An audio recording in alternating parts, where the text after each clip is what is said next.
Comment vous y prenez-vous pour en arriver à des résultats aussi drôles dans vos insolences du téléphone?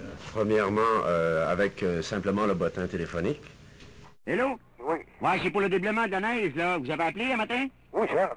Il y a un galère pour nettoyer votre entrée? Pour moi, que j'ai pas grand temps en train de nettoyer, je reste dans la troisième. Yvan Ducharme a fait rigoler le Québec pendant 15 ans avec ses insolences d'un téléphone. Hein? C'est encore votre femme. Hein? C'est encore votre Ah femme. bon, attends. Chaque insolence était pour moi une petite pièce de théâtre improvisée. Alors, je n'étais pas trop inquiet pour jouer à la télévision parce que j'ai joué à la radio, donc je continuais à jouer.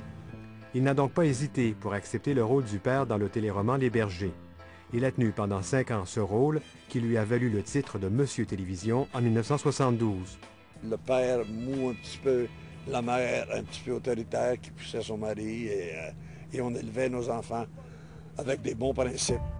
Tout change subitement en 1976. Yvan Ducharme apprend qu'il est atteint d'un cancer du poumon.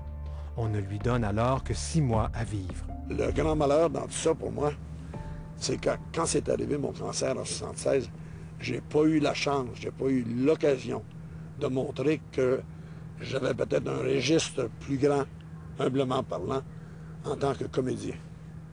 Parce qu'après 1976, il n'y a plus personne qui m'a engagé.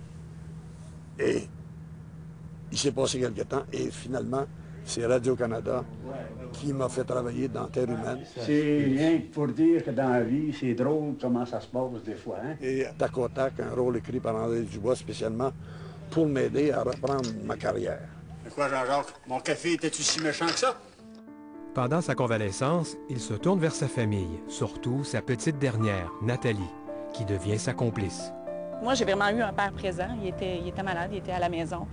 Fait que peut-être d'où le fait qu'on est si près aujourd'hui.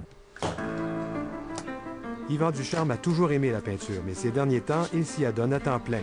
Il a même découvert dans la peinture un exutoire. Quand je m'installe devant une toile, je sens le besoin. Je ne m'installe pas devant une toile en me disant, bon, ben, qu'est-ce que je vais faire? Là? Et l'abstrait, bien là, je peux dire tout ce que je veux.